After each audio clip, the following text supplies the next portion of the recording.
হরে কৃষ্ণ, রাধে রাধে। মৌমিতা পরিবারে আপনাদেরকে জানাই অনেক অনেক শুভেচ্ছা ও অভিনন্দন। আজকের আলোচ্য বিষয়টি হচ্ছে পঞ্চতত্ত্বের পরিচয় কি।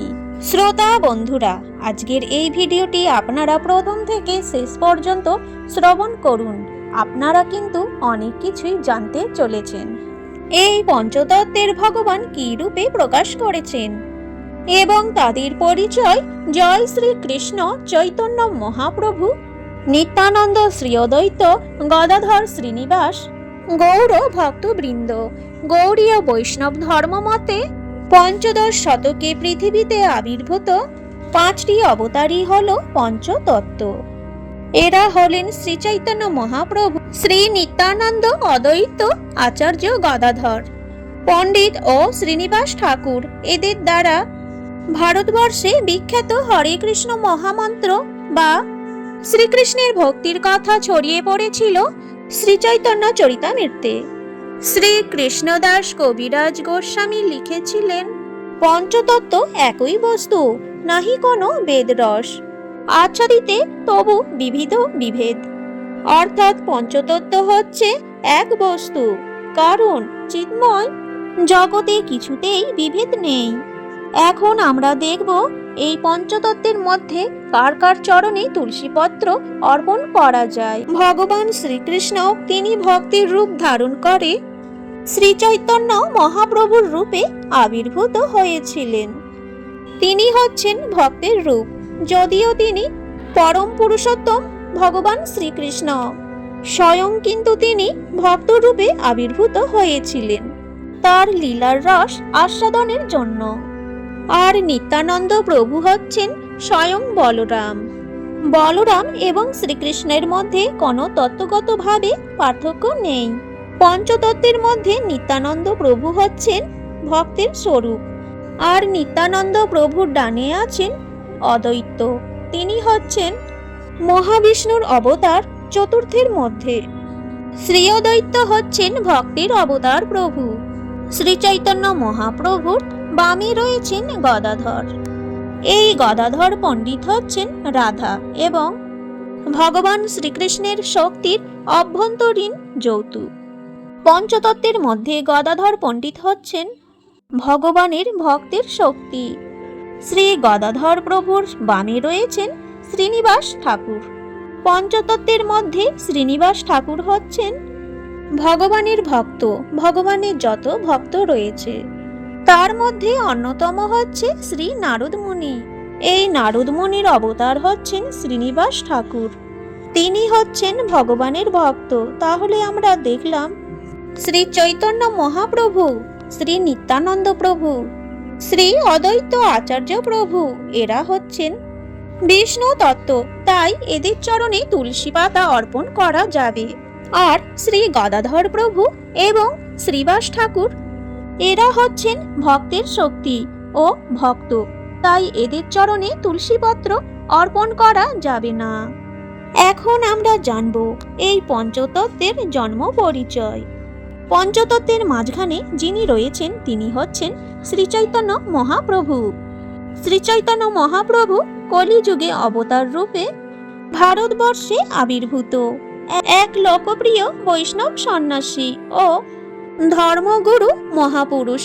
16 শতাব্দীর বিশিষ্ট তিনি নদিয়ার অন্তর্গত নবদ্বীপের হিন্দু ব্রাহ্মণ পণ্ডিত শ্রী জগন্নাথ মিশ্র ও শ্রী শচীদেবীর গৃহে জন্মগ্রহণ করেছিলেন 1486 সালের 18 ফেব্রুয়ারি। তার যখন জন্ম হয়েছিল ভারতবর্ষে পূর্ণিমার রাত এবং পূর্ণগ্রাস চন্দ্রগ্রহণ দেখা গিয়েছিল, যা হিন্দু ধর্মে শুভ বলে ধরা হয়। তিনি ছিলেন মা বাবার দ্বিতীয় সন্তান। শ্রী চৈতন্য মহাপ্রভু ছিলেন একজন মেধাবী ছাত্র, পড়াশোনায় খুবই পারদর্শী। অল্প বয়সেই পণ্ডিত হয়ে যান। তার আরেক নাম ছিল নিমাই পণ্ডিত। তার মন্ত্রগুরু ছিল স্বামী ঈশ্বর পুরী এবং সন্ন্যাসগুরু ছিল স্বামী কেশব ভারতী। 15তম শতাব্দীর আধ্যাত্মিক গুরু শ্রী চৈতন্য মহাপ্রভু, যাকে তার অনুসারীরা শ্রীকৃষ্ণের অবতার মানেন। শ্রীচৈতন্য মহাপ্রভু গৌড়ীয় বৈষ্ণব ধর্ম প্রতিষ্ঠা করেছিলেন। পঞ্চতত্ত্বের মধ্যে শ্রীচৈতন্য মহাপ্রভুর ডান পাশে যিনি রয়েছেন তিনি হচ্ছেন নিত্যানন্দ প্রভু। নিত্যানন্দ প্রভু 1447 সালে বীরভূম জেলার এক চকরা গ্রামে জন্মগ্রহণ করেছিলেন। তার পিতার নাম ছিল হারাই পণ্ডিত এবং মাতার নাম ছিল পদ্মাবতী দেবী। প্রভু নিত্যানন্দ হলেন গৌড়ীয় বৈষ্ণব ভাষ্য অনুসারে শ্রীচৈতন্য মহাপ্রভুর প্রধান ও অন্তরঙ্গ সঙ্গী। তাদের দুজনকে গৌড় নিতাই বা নিমাই বলে অভিহিত করা হয়। পঞ্চতত্ত্বের নিত্যানন্দ প্রভুর ডান দিকে যিনি রয়েছেন তিনি হচ্ছেন অদ্বৈত আচার্য প্রভু। অদ্বৈত আচার্য প্রভু বাংলাদেশের হট্ট জেলার নবগ্রামে এক বারীন্দ্র ব্রাহ্মণ পরিবারে জন্ম নেন। জন্মের সময়ে তার পারিবারিক নাম ছিল কমলাক্ষ ভট্টাচার্য। অদ্বৈত আচার্য প্রভু 1434 সালে জন্মগ্রহণ করেন। তার পিতার নাম কুবের আচার্য। জন্মের পর তার অনেকটা সময় নবগ্রামে কাটে। এরপরে তিনি নদিয়া জেলার শান্তিপুরের গঙ্গার তটে স্থানান্তরিত হন। সেখানে স্থায়ীভাবে বসবাস শুরু করেন। আবার মাধবানন্দপুরী ছিলেন চৈতন্যদেবের পরম গুরু। শ্রীচৈতন্য মহাপ্রভুর জন্মের আগে অদ্বৈত আচার্য ভক্তির জন্য প্রসিদ্ধি লাভ করেছিলেন। নবদ্বীপের ভক্তদের জন্য তিনি একজন পথ প্রদর্শনকারী ছিলেন। বৈষ্ণব মতবাদের প্রবক্তা ছিলেন চতুর্দেব অদ্বৈত আচার্য। নিত্যানন্দের সঙ্গী হিসেবে এই মতবাদ প্রচারে আত্মমগ্ন হন। আনুষ্ঠানিকভাবে তিনি প্রথমবারের মতো চৈতন্যদেবকে স্বয়ং ভগবান মানেন এবং পুরীতে এক রথযাত্রায় লক্ষ লক্ষ লোকের সমাবেশে তিনি চৈতন্য মহাপ্রভুকে ভগবানের অবতার হিসেবে ঘোষণা করেছিলেন। প্রভু শ্রীচৈতন্য মহাপ্রভুর বামে রয়েছেন গদাধর। তিনি জন্মগ্রহণ করেছিলেন 1487 সালে বৈশাখী অমাবস্যা তিথিতে। তার পিতার নাম ছিল শ্রী মাধব মিশ্র ও মাতার নাম ছিল রত্নাবতী। গদাধর পণ্ডিত 12 বর্ষ পর্যন্ত গ্রামে বসবাস করেন। 13 বছর বয়স থেকে তিনি নবদ্বীপ ধামে বসবাস শুরু করেন। নবদ্বীপে তার মাতুলয় ছিল। মহাপ্রভুর গৃহের অতি নিকটেই তার গৃহ ছিল। গ্রাম্যটলে তারা একসাথে পড়াশোনা করতেন। শ্রীচৈতন্য মহাপ্রভু গদাধরকে ছাড়া এক মুহূর্ত থাকতে পারতেন না।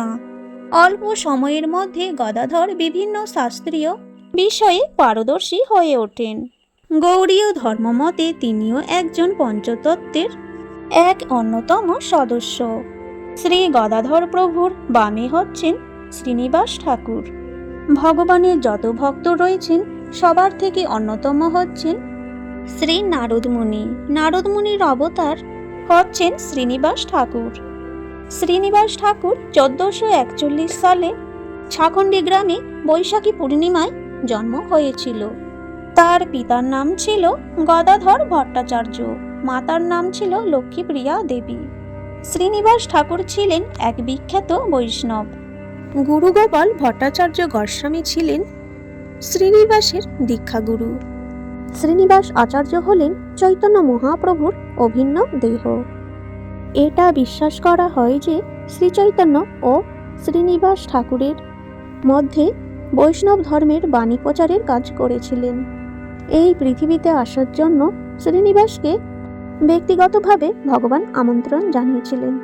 শ্রীনিবাস পঞ্চতত্ত্বের একজন অন্যতম সদস্য ছিলেন।